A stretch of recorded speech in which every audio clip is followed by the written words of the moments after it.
My channel has been growing. I want you to think about me and this channel as being your ghost of Christmas future. You may be doing things now that could put you in the same position that I'm in, and this channel is all about being in that position and still doing the things that you want to do, at least most of them. Hey cycling community, this is Steve Grusis, the Cycling Greek. Before I start talking about that stuff, I'm going to get started on my ride. When I'm not doing my 2 Zwift races a week, I'm riding easy. And on days where it's good enough, I can ride outside. On days like today, when it's really good, then I go do this course that features this 8-mile climb, and I haven't done that in quite a while because it's now early February, and we're pretty much unseasonably nice right now. About 5 years ago, or coming up on 5 years, I came home from a district championship road race. I did pretty good, and I took a few days off to recover because this was a goal race of mine. After a couple days, I got on the bike and I still wasn't recovered. Took a couple more days off. Got on the bike after that, still not recovered. So I figured something's wrong here, I better go to the doctor. Went to the doctor and he said, "Boy, you've got AFib." He then put me in touch with the heart group here in Central California. I went in, and one of the first things that they did after consultation is do a stress test that I studied for, and everything was fine. There was nothing structurally wrong with me.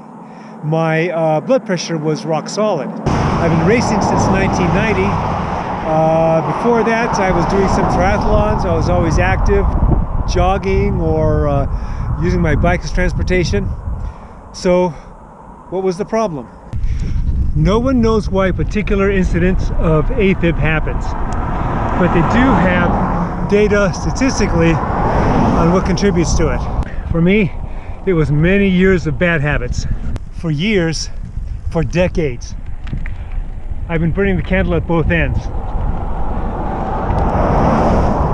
I've been treating fatigue, whether on or off the bike, as weakness, as something that should be overcome, not as something that should be factored in and dealt with in one's training plan, not to mention life. Each time I operated under fatigue, I would secrete adrenaline to overcome that effect. That in turn caused my heart rate to speed up, and my heart would take a hit of always doing this.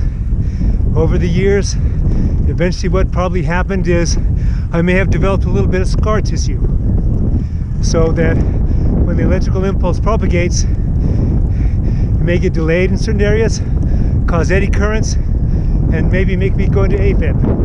It could be other cells would become propagators and start their own propagation instead of my SA node. We don't know exactly what it is, but I'm sure it's that, or maybe some other things I'm just not familiar with. I never drank coffee, never took any caffeine until 9 months before my first incident. I had taken some, like a double shot or something to get home from a ride, from a race, and man, I was awake. So I just kept doing it, and that burning the candle at both ends, the effects of that, at least in terms of being sleepy, went away. Man, I was awake. Problem is, I wasn't just doing a coffee in the morning. I was doing those monster drinks, Red Bull drinks. Didn't cause my situation, but it certainly contributed to it. Caffeine causes hormonal changes on the body, not to mention the effects on the heart. And those hormonal changes, they wouldn't ordinarily happen unless you drank that caffeine. The doctors started me on beta blockers and blood thinners.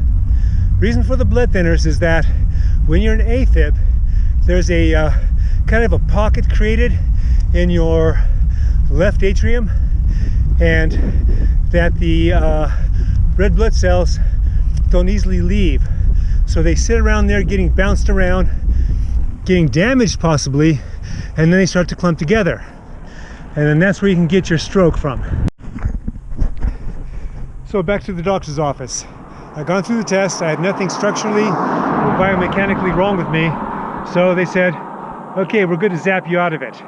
Basically, they hook you up and they give you a very small jolt.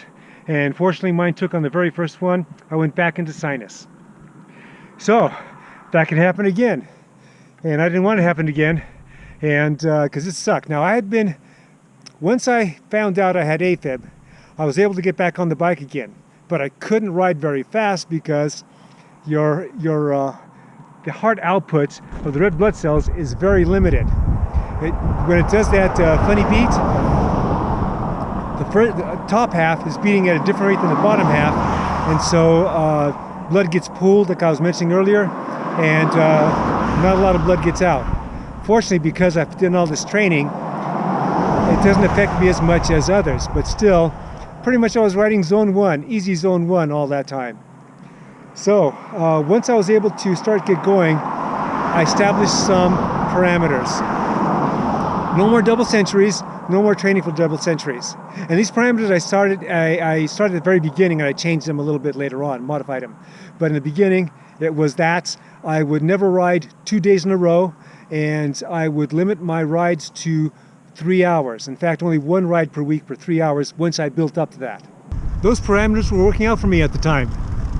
Now, I had a slow start to the season because by the time I got zapped out of it, it was in September sometime, maybe October. So I had a nice slow build-up. I just didn't want to take any chances. But by the time June came around again, the end of June, and it was time for the district road race, I had another good road race. I went home, woke up the night after, and I was in AFib. And that one was the only AFib incident that I had that I couldn't really attribute it to something directly. It could have been just a combination of stuff. It could have been just how things were. So anyway, I got zapped out of that one.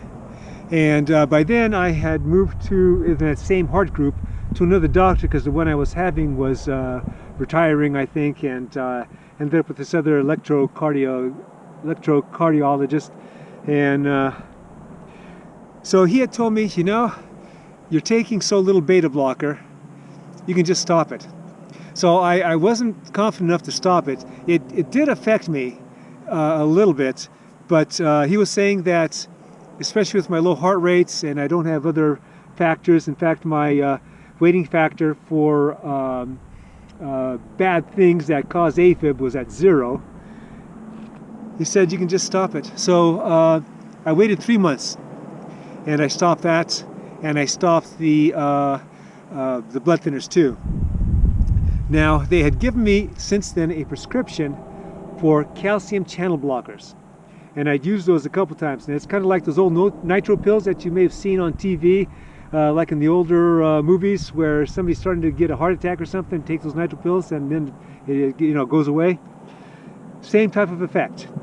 And I've had other times when I've been the bad boy and I've gotten AFib, and so I would take those calcium channel blockers, and I would also take the blood thinners. And I take the blood thinner because just in case the calcium channel blocker didn't work. And usually within an hour, 2 at the longest, but within an hour, I am back to sinus. Now, it's not like I can just go and do my regular stuff that I did before. I'd have to recover because that calcium channel blocker, that is strong stuff. It's as if it compresses my chest, and then everything just goes slow. So it takes a couple days to filter out, at least for me, the effects of it. And I'm riding by maybe not necessarily the next day, but the day after. I'm back to riding easy and just testing myself again. And those other times I've had incidences will be like a few months ago, where it was a day before my two-year anniversary for not having any AFib, and I had gotten into Zwift, because of COVID and so forth, and I was doing races all over the place. I was doing 3 to 4 races a week, and after a couple of weeks, I went into AFib. So lesson learned. So now I'm limiting it to kind of like what I do with my hard workouts. So I either have, in terms of a race or a hard workout, I only have 2 of those a week. And then now with the Zwift racing, I'm finding, not because I'm going into AFib, but because I can perform better, I'm not riding the day before. I need that extra rest. I'm 65, it just takes longer to recover. And here we are at the bottom of the main climb. I've climbed up to it. This is again 8 miles at about 5 to 5.5%. Over there is another climb, about 6.7 miles, ends up in the same spot. It's more like 7%. And over on that side, there's another climb, a longer climb, that has about 6 to 8 miles of steady climbing at about 7%, 6.5%. And it ends up at the same spot way over there. So my training was not the only area that I made changes in. I made changes to my diet. Now, I've been eating actually quite well before, but there's been a lot of cheating in that. Cheating pretty much has been gone. And I've gone predominantly plant-based. So I do eat eggs. I limit myself to 1 or 2 eggs a day and not every day. And other than that, my main source of protein is going to be fish, mainly sardines. Love sardines. And I'll also do whey protein, and of course I'll do the beans and rice. Now, that's not the only thing. Everything I do is to take pressure off of my heart, take pressure off of the need to have any excess adrenaline secreted that didn't ordinarily need to be secreted. So that's meaning making sure that I keep my arteries clear, that I'm doing my exercise, maybe not doing too much, still working on that. And it's all a continual experiment, a continual modification. What I'm doing is working until it doesn't. For 5 years it's been working. For 5 years I've been able to do pretty much what I want to do. Again, no double centuries, but I put a premium on being able to race bicycles still. And I'm still doing that. And I'll be doing that on the road once this COVID thing is over. There are other things I do to keep pressure off my heart. Small things. So one of the areas that can play havoc with AFib is your vagus nerve.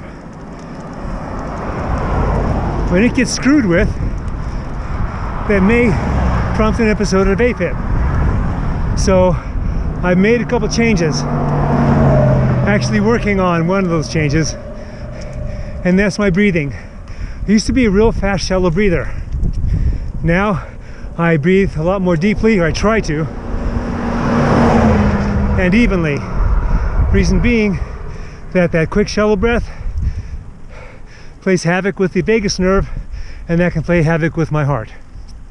Another thing is I try not to overstuff myself, cause my stomach to expand, because that can touch on the vagus nerve. Gotta do all this little stuff, gotta watch everything if you want to keep doing what you love to do longer. I'm sure glad I have Zwift to ride on, but man, nothing beats this.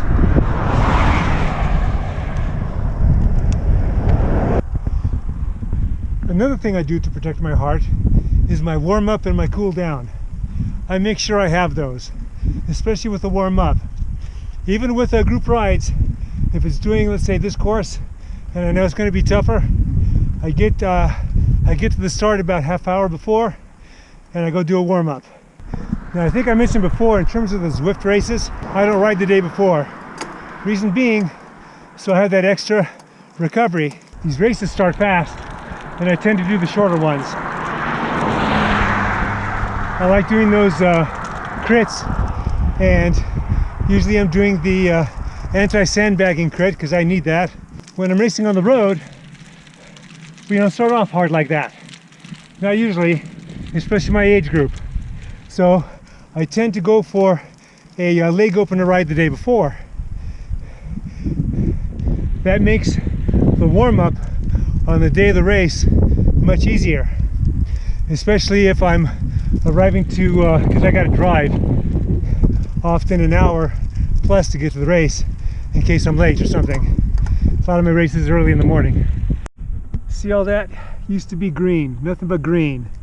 But this is the aftermath of the creek fire that we had here in the last half of 2020. Okay, you got to see the path that I'm on. and what I'm doing about it so I can stay on the path I want to stay on. And again, that's what this channel's about. What I'm doing so those of you that don't have AFib can do things to help prevent yourself from getting it, and those that do have it and are in a similar situation to me, what you can do to live with it and still do the things that you want to do. Okay, that's cool. I didn't have it on camera, but there were 2 separate cars that stopped to see if I was okay, because I was sitting talking to the camera. This was a great day for a ride. 3 hours of solid endurance. I hope you enjoyed this video and got something out of it. This channel has something for everybody. Remember, comment, like, subscribe. The Cycling Greek.